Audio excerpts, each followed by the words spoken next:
لله وكفى وسلام على عباده الذين اصطفى أما بعد فقد قال الله تعالى في كلامه المجيد وفرقانه الحميد أعوذ بالله من الشيطان الرجيم بسم الله الرحمن الرحيم إنك لعلى خلق عظيم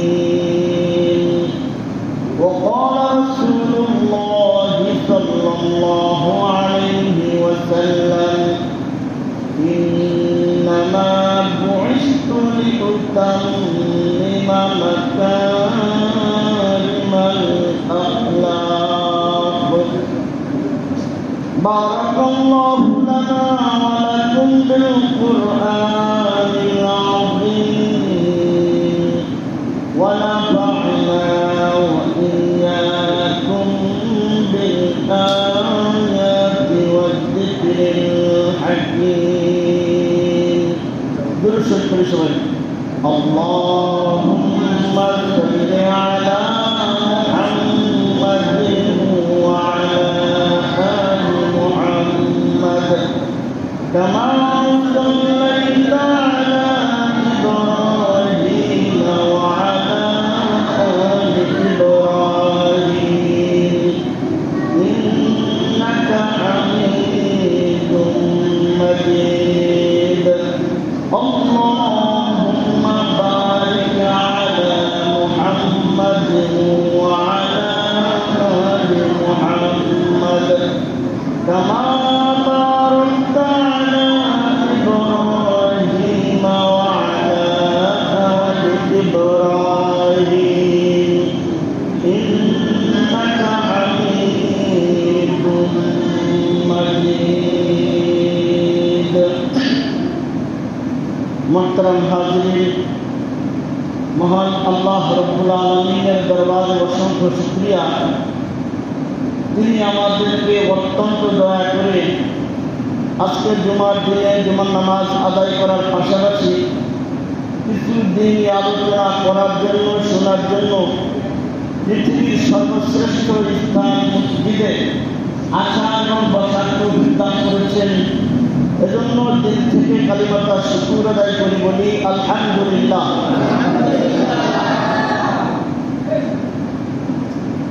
আল্লাহ পাক রব্বুল আলামিন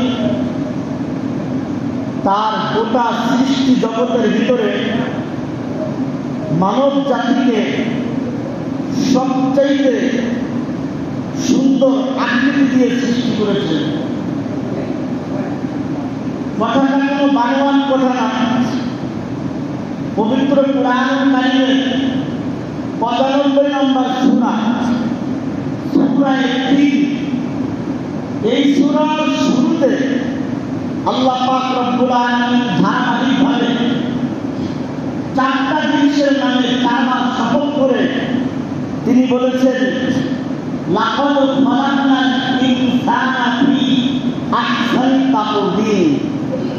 আল্লাহ পাক রব্বুল আলামিন বলেন আমি মানব জাতিকে সুন্দরতম অবয়বে সৃষ্টি করেছি। শুধুমাত্র সুন্দরতম আকৃতিতে সৃষ্টি করেছেন এখানেই ক্ষান্ত নয়, অপর আয়াতে আল্লাহ পাক রব্বুল আলামিন বলেন ওয়ালাকাদ কাররামনা বানি আদম, আমি আদম সন্তানকে সম্মানিত করেছি। আল্লাহ তাআলা কিভাবে মানব জাতিকে সৃষ্টি করলেন আর কিভাবে সৌন্দর্য দান করলেন, এরপরে কিভাবে সম্মানিত করলেন, তিনটা বিষয় উল্লেখ করলাম।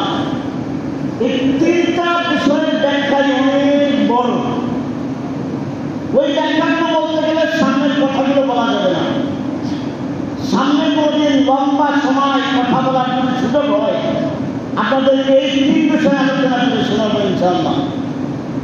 আজকের আমি যে কথাটা বলতে চাই যে আল্লাহ তাআলা মানুষকে সুন্দরতম অবয়বে সৃষ্টি করেছেন, সুন্দরতম আকৃতিতে আল্লাহ তাআলা মানুষ সৃষ্টি করেছেন।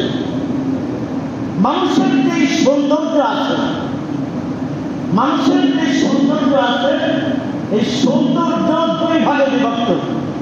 কয় ভাগে বিভক্ত? 2 ভাগে মানুষের সৌন্দর্য বিভক্ত।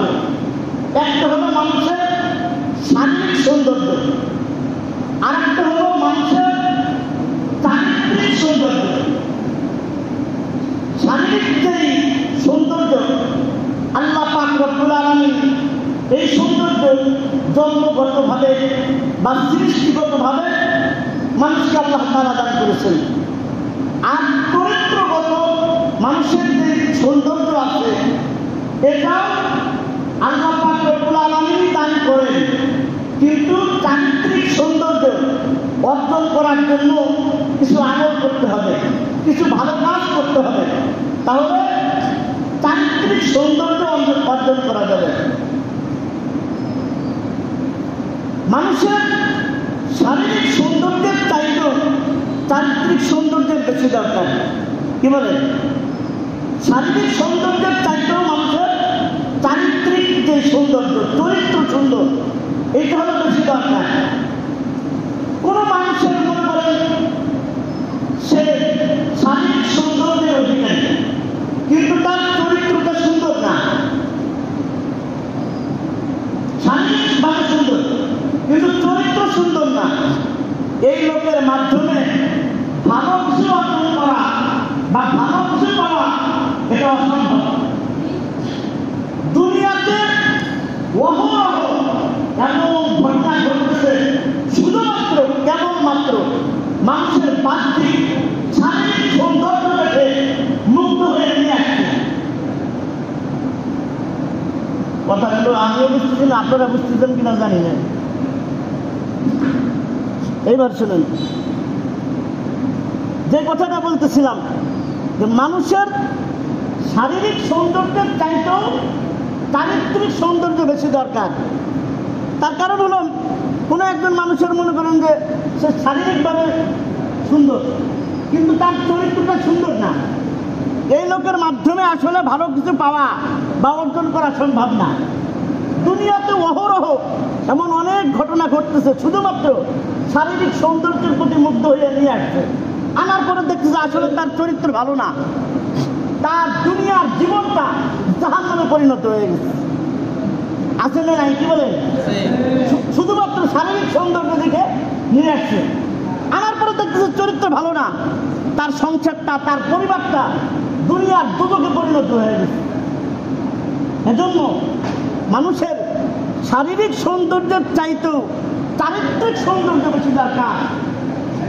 মহান আল্লাহ পাক রব্বুল আলামিন এজন্য আমাদের প্রিয় নবী হযরত মুহাম্মদ সাল্লাল্লাহু আলাইহি ওয়াসাল্লামকে শারীরিক সৌন্দর্যের পাশাপাশি চারিত্রিক সৌন্দর্য দান করেছিলেন।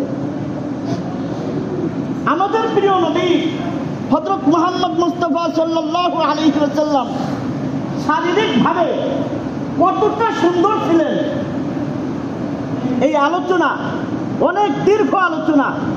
আপনাদেরকে শুধুমাত্র বোঝানোর জন্য বলি, একজন বিখ্যাত বুজুর্গ আমাদের প্রিয় নবী হযরত মুহাম্মদ সাল্লাল্লাহু আলাইহি ওয়াসাল্লামের সৌন্দর্য বর্ণনা করতে গিয়ে বলছেন, একটা কবিতা বলছেন। কবিতাটা এইরকম, ওয়া আহসানু মিনকা লাম তারা কাত্তু আইনি ওয়া আজমালু মিনকা লাম তালিদিন নিসাউ। কবি বলছেন ওয়া আহসানু মিনকা লাম তারা কাত্তু আইনি, আপনার চাইতে বেশি সুন্দর এমন কোন মানুষ আমার চক্ষু কোনোদিন দেখে নাই। ওয়া আহসানু মিনকা লাম তারা কাত্তু আইনি, আপনার চাইতে বেশি সুন্দর কোন মানুষ আমার চোখ কোনোদিন দেখে নাই। দেখবে তো দেখবে কি করে? আজমালু মিনকা লাম তালিদিন নিসাউ, আপনার চাইতে বেশি সুন্দর কোন সন্তান পৃথিবীর কোন নারী জন্ম দেয় নাই। কবিতার পরের লাইনে বলতেছেন খুলিকতা মুবাররাআন মিন কুল্লি আইবি কান্নাকা কদ খুলিকতা কামা তাশাউ। কবি বলতেছেন খুলিকতা মুবাররাআন মিন কুল্লি আইবি, আপনাকে সৃষ্টি করা হয়েছে সমস্ত দোষ ত্রুটি থেকে মুক্ত করে। আমাদের নবীর চরিত্রে কোনো কলঙ্কের দাগ আছে কি বলেন, আছে নাকি?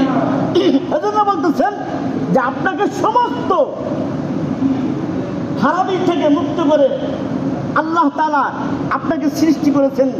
কান্নাকা কদ খুলিকতা কামা তাশাউ, ভালো করে বুঝবেন, কান্নাকা কদ খুলিকতা কামা তাশাউ। কবি বলতেছেন যে আল্লাহ তাআলা কেমন যেন আপনাকে ওই রকম ভাবে সৃষ্টি করছেন আপনি যেভাবে চাইছেন। সুবহানাল্লাহ।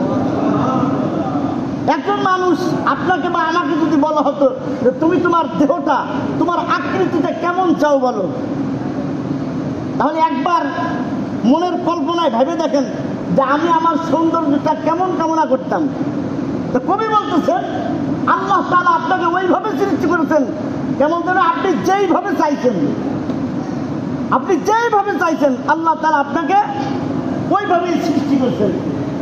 এটা ছিল আমাদের প্রিয় নবী হযরত মুহাম্মদ সাল্লাল্লাহু আলাইহি সাল্লামের বাহ্যিক শারীরিক সৌন্দর্য। এর পাশাপাশি আল্লাহ তাআলা আমাদের নবীজিকে চারিত্রিক সৌন্দর্য দান করেছিলেন। এই মর্মে আল্লাহ পাক রব্বুল আলামিন কুরআনুল কারীমের এক আয়াতে বলছেন ইন্নাকা লাআলা খুলুকিন আযীম, ইন্নাকা লাআলা খুলুকিন আযীম, নিশ্চয় আপনি খুলুকে আযীম তথা মহান চরিত্রের উপরে, মহান চরিত্রের উপরে অধিষ্ঠিত আছেন। এই যে একটা আরবি বুঝতে হবে, খুব খেয়াল করে শুনবেন। খুলুক এই শব্দটার মানে হলো চরিত্র, আর আযীম মানে হলো মহান। ইন্নাকা নিশ্চয় আপনি, খুলুকে আযীম মহান চরিত্রের উপরে আপনি অধিষ্ঠিত। এই আয়াতের ব্যাখ্যায় উল্লেখ করা হয়েছে মানব চরিত্র, অর্থাৎ মানুষের যে চরিত্র আছে এই চরিত্রটা 3 স্তরে বিভক্ত। খুব ভালো করে বুঝবেন। এখন যে ব্যাখ্যাটা আপনাদেরকে আমি শোনাচ্ছি, আমি একজন আলেম মানুষ, তারপরে এটা আমার খুঁজে বের করতে অনেক কষ্ট হয়েছে। আর আপনারা কোরআন হাদিস কবে বুঝবেন আর খুঁজবেন, এর জন্য ভালো করে শুনে জানাচ্ছে। মানুষের যে চরিত্র আছে এই মানব চরিত্রটা 3 স্তরে বিভক্ত। 1 নম্বর খুলুকে হাসান। খুলুকে হাসান মানে হলো ভালো চরিত্র, এটা একটা স্তর। 2 নম্বর খুলুকে কারীম, সম্মানজনক চরিত্র, এটা হলো দ্বিতীয় চরিত্র। 3 নম্বর খুলুকে আযীম অর্থাৎ মহান চরিত্র। কিতাবের মধ্যে উল্লেখ করছেন যে আল্লাহ পাক রব্বুল আলামিন যত আম্বিয়ায়ে কিরাম আলাইহিমুস সালাতু ওয়াস সালাম, যত নবী আল্লাহ তাআলা এই পৃথিবীতে প্রেরণ করেছেন, কোন কোন নবী খুলুকে হাসান তথা ভালো চরিত্রের অধিকারী ছিলেন, কোন কোন নবী খুলুকে কারীম তথা সম্মানজনক চরিত্রের অধিকারী ছিলেন। আর খুলুকে আযীম সবচেয়ে উত্তম চরিত্র যেটা, মহান চরিত্র যেটা, খুলুকে আযীম, এইটা একজনের জন্য বরাদ্দ। কয়জনের জন্য বরাদ্দ? একজনের জন্য বরাদ্দ। তিনি আমাদের প্রিয় নবী হযরত মুহাম্মদ মুস্তাফা সাল্লাল্লাহু আলাইহি ওয়াসাল্লাম। আল্লাহ তাআলা আমাদের নবীজিকে মহান চরিত্র দান করছেন। মহান চরিত্র দিয়ে তিনি আমাদের কাছে এই ধরাপৃষ্ঠে তাকে আল্লাহ তাআলা প্রেরণ করেছেন। আমাদের নবী মহান চরিত্রের অধিকারী। আল্লাহ তাআলা শারীরিক সৌন্দর্য দান করছেন, আবার চারিত্রিক সৌন্দর্য দান করছেন। এক ব্যক্তি একবার রাসূল আকরাম সাল্লাল্লাহু আলাইহি সাল্লামের কাছে আসছে। আসার পর আল্লাহ রাসূল সাল্লাল্লাহু আলাইহি সাল্লাম বললেন যে তাকে আমার কাছে আসতে দাও। ওই ব্যক্তি আসছে, তা আগন্তুক ব্যক্তি তার গোত্রের, তার সমাজের খারাপ লোক, তার গোত্রের সমাজের একজন খারাপ লোক। আল্লাহ রাসূল সাল্লাল্লাহু আলাইহি সাল্লাম বলছেন যে তাকে আমার কাছে আসতে দাও। তা আসার পর আল্লাহ রাসূল সাল্লাল্লাহু আলাইহি ওয়াসাল্লাম তার সাথে খুব নম্র আচরণ করছেন, বিনয়ের আচরণ করছেন। এরপর যখন ওই ব্যক্তি চলে গেল, আম্মা জান আয়েশা রাদিয়াল্লাহু তাআলা আনহা তিনি আল্লাহ রাসূলকে বললেন, ইয়া রাসূলুল্লাহ সাল্লাল্লাহু আলাইহি ওয়াসাল্লাম, আপনি এমন একজন ব্যক্তির সাথে এত নম্র আচরণ করলেন যে সে তো সমাজের একটা খারাপ লোক। আমার কাছে মনে করেন যে সমাজের একজন খারাপ লোক আসছে, এখন আমি যদি খারাপ আচরণ মানে ভালো আচরণ করি, আপনারা কি বলবেন যে হুজুর হে হলো সমাজের একটা 2 নম্বর লোক, আপনি তো তার সাথে খুব ভালো আচরণ করলেন, রহস্য তো বুঝলাম না। এরকম প্রশ্ন আমাদেরকে অনেক সময় করা হয়। আরে ভাই, একজন মানুষ ভালো হওয়ার জন্য, চরিত্রবান হওয়ার জন্য কার কাছে যাবে? কার কাছে যাবে বলেন? সে তো একজন আলেমের কাছেই আসবে, সে তো একজন ইমাম সাহেবের কাছেই আসবে। অথচ একজন লোক আসছে, আমি তার সাথে একটু ভালো ব্যবহার করলাম, একজনের দিকে জ্বালাপোড়া উঠে গেল। দেখছো হুজুরের কাছে কারা কারা যায়? তা হুজুরের কাছে যদি না আসে যাইব কই? ভালো হবে কোথায় যায় বলেন? আমাদের দৃষ্টিভঙ্গি পাল্টানোর দরকার। তা আম্মা জান আয়েশা রাদিয়াল্লাহু তাআলা আনহা তিনি বললেন যে ইয়া রাসূলুল্লাহ, এই লোকটা হলো তার গোত্রের একজন খারাপ লোক, আপনি তার সাথে এত বিনয়ের আচরণ করলেন, নম্র আচরণ করলেন, কারণটা কি? আল্লাহ রাসূল সাল্লাল্লাহু আলাইহি ওয়াসাল্লাম বললেন যে হে আয়েশা, আল্লাহ তাআলার কাছে ওই ব্যক্তি সবচাইতে নিকৃষ্ট। আল্লাহ তাআলার কাছে ওই ব্যক্তি সবচাইতে নিকৃষ্ট। খুব মুখস্থ করে নিয়ে যাবেন বাড়ি। ওই ব্যক্তি সবচাইতে নিকৃষ্ট যার কটু বাক্যের কারণে, যার কটু বাক্যের কারণে মানুষ তার সাথে দেখা সাক্ষাৎ করে না। কটু বাক্য বোঝেন? মুখ দিয়ে এমন কথা বলবে আপনার কলিজা ঠান্ডা হয়ে যাবে একদম, বুঝলেন নাই? একদম আপনার পাপ একটু মাথায় দিয়ে দেবে সাথে সাথে। কটু বাক্য ব্যবহার করে আপনি একজনকে আঘাত করলেন, বা আমি যে কোনোভাবে আমি আমার শরীরে একটা আঘাত খেলাম, এটা যে কোনো একটা মলমের মাধ্যমে বা ওষুধের মাধ্যমে এই দাগ দূর হয়ে যাওয়ার সম্ভাবনা আছে।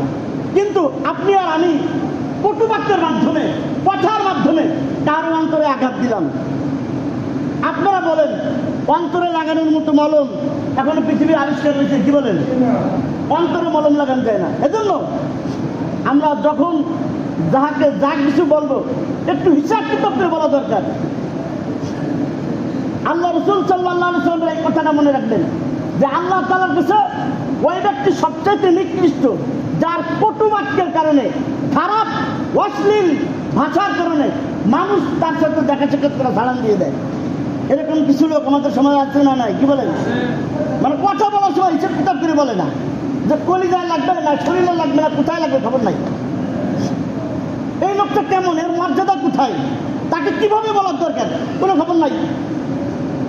মানুষ হিসেবে প্রত্যেকটা মানুষের মর্যাদা আছে পৃথিবীতে, আছে না? নাই? কি বলেন? আপনাকে আমি সংশোধন করব বা আপনি আমাকে সংশোধন করবেন, প্রত্যেকের একটা সিস্টেম আছে, একটা সিস্টেম আছে। আমাকে বলার একটা সিস্টেম আছে, আপনাকে বলার একটা সিস্টেম আছে, সেই সিস্টেম অবলম্বন করতে হবে। আপনি অযথা মুখ দিয়ে আসছে, আপনি মনে করলেন যে একজন মূল্যায়িত, যা মন চাইলে করে দিলেন, এই যে মনে আঘাত দিলেন, এর ফলাফল আপনার জীবনে কোনো না কোনো একদিন পাইতেই হবে, মাপ নাই। মনে রাখবেন আল্লাহ আছে একজন। এজন্য আমরা আমাদের মুখ দিয়ে যে সমস্ত বাক্য বের হয় আমরা হিসাব কিতাব করে বলার চেষ্টা করবো ইনশাআল্লাহ। তা আমি যে কথাটা আপনাদের সামনে বলতেছিলাম যে আল্লাহ পাক রব্বুল আলামিন আমাদের নবীজি সাল্লাল্লাহু আলাইহি সাল্লামকে শারীরিক সৌন্দর্য দান করছেন, চারিত্রিক সৌন্দর্য দান করছেন। একজন মানুষের শারীরিক সৌন্দর্যের চাইতেও বেশি দরকার হলো চারিত্রিক সৌন্দর্য। চারিত্রিক সৌন্দর্যের অনেকগুলো অপশন আছে, সবগুলো অপশন বলে শেষ করা যাবে না। এমনি কারেন্ট নাই, আবার মাইকও নাই, আর গলা দিয়ে কতক্ষণ চিল্লেন যায়।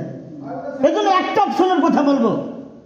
সর্বপ্রথম চারিত্রিক বৈশিষ্ট্যের 1 নম্বর হলো আল্লাহ এবং তার রাসূল সাল্লাল্লাহু আলাইহি ওয়াসাল্লামের আদেশ নিষেধ মান্য করা। একজন মানুষ আল্লাহর হুকুম মানে না, রাসূলের হুকুম মানে না, সে আবার কিসের উত্তম চরিত্রের অধিকারী? একজন মানুষ উত্তম চরিত্রের অধিকারী হওয়ার জন্য, চারিত্রিক সৌন্দর্য মণ্ডিত হওয়ার জন্য তার আল্লাহ এবং তার রাসূল সাল্লাল্লাহু আলাইহি ওয়াসাল্লামের আদেশ নিষেধ মানতে হবে। আল্লাহ তাআলা পবিত্র কোরআনের এক আয়াতে বলছেন, ওয়ামান ইউতিইল্লাহা ওয়া রাসূলাহু, যে ব্যক্তি আল্লাহ এবং তার রাসূলের আনুগত্য করবে, আল্লাহ এবং তার রাসূলের আনুগত্য করবে, আল্লাহ বলেন ইদখিলহু জান্নাতিন তাজরি মিন তাহতিহাল আনহার, আল্লাহ তাআলা তাকে এমন জান্নাতে ঢুকাবেন, এমন জান্নাতে প্রবেশ করাবেন যার পাদদেশ দিয়ে, যার নিচ দিয়ে নহর প্রবাহিত। সুবহানাল্লাহ বলবেন না? এই ফজুসা বাজার যাওয়ার সময় যে ফার্মটা পার হওয়ার পরে ব্রিজের আগে বাম পাশে একটা বাড়ি হওয়ার কথা ছিল, আপনারা জানেন। ওই যে একটা বাড়ি নির্মাণের কথা ছিল, কিন্তু পরবর্তীতে কোন কারণে হয় নাই আল্লাহ পাক জানেন। তো ওই জায়গায় আমি যেটা দেখছি যে চার কোনা দিয়ে পানি দেখছেন, আর মাঝখানে থাকবে বাড়ি, মানে আমি বাড়িতে অবস্থান করব, চতুর্দিক দিয়ে বাতাস আসবে, পানি স্রোত বয়ে যাবে, মনের মধ্যে একটা প্রশান্তি। এরকম বাড়ি অনেকেরই স্বপ্ন, কি বলেন? ওরা তো দূরের কথা, এখানে উপস্থিত হয়তো বা এরকম থাকতে পারে যে ওরকম একটা বাড়ি করা স্বপ্ন। কিন্তু আপনি যদি আল্লাহ এবং তার রাসূলের আনুগত্য করে এই পৃথিবীর থেকে যাইতে পারেন, আল্লাহ পাক রব্বুল আলামিন জান্নাতের মধ্যে ওই রকমের বাড়ির মালিক আল্লাহ তাআলা আপনাকে বানাবে। এরপরে দুনিয়ার বাড়ি যত সুন্দর হোক, চিরকাল থাকা যায়, কি বলেন? না চলে যেতে হয়? থাকা যায় না চলে যেতে হয়, কি বলেন? কিছুদিন আগে একটা গজল বের হয়েছিল, বাড়িওয়ালা নাই রে বাড়ি, নাই রে দুনিয়াতে। বাড়িওয়ালার বাড়ি দুনিয়ায় থেকে যায়, কিন্তু বাড়িওয়ালা ওই কবরস্থানের 3.5 হাত মাটি, ওইখানে থাকতে হয়। তো দুনিয়ার যে বাড়ি আছে এটা কোনো না কোনো একদিন ছেড়ে যেতে হবে, কিন্তু আল্লাহ পাক রব্বুল আলামিন আপনাকে জান্নাতে যে বাড়ি দিবেন, এই বাড়ি আপনার আর কোনোদিন ছাড়া লাগবে না। ইদখিলহু জান্নাতিন তাজরি মিন তাহতিহাল আনহার খালিদিনা ফিহা, সেখানে তারা চিরকাল অবস্থান করবে। ওয়াযালিকা হুয়াল ফাওজুল আযীম, আল্লাহ বলেন একজন মানুষের প্রকৃত সফলতা হলো এটা, জাহান্নাম থেকে মুক্তি পেয়ে জান্নাতের অধিবাসী হওয়া, এটাই একজন মানুষের প্রকৃত সফলতা। আপনি আর আমি সারা জীবন সফলতা খুঁজলাম কোথায়? টাকার ভিতরে, গাড়ির ভিতরে, বাড়ির ভিতরে, নারীর ভিতরে, দুনিয়ার এই ধন সম্পদের ভিতরে।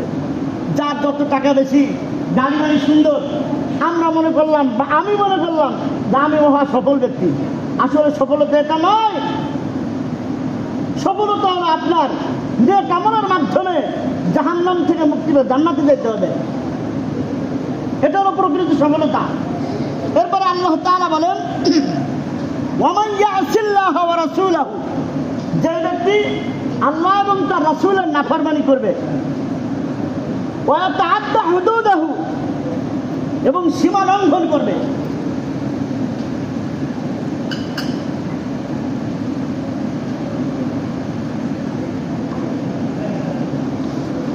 বিভিন্ন বিষয়ে আল্লাহ তাআলা একটা সীমা নির্ধারণ করে দিয়েছেন। শরীয়তের একটা সীমা আছে, যারা ওই সীমা লঙ্ঘন করবে আল্লাহ তাআলা তাদেরকে জাহান্নামে প্রবেশ করাবে। ইদখিলহু নারান খালিদান ফিহা, আল্লাহ তাআলা তাদেরকে জাহান্নামে প্রবেশ করাবে, আর সেখানেও তারা চিরকাল অবস্থান করবে।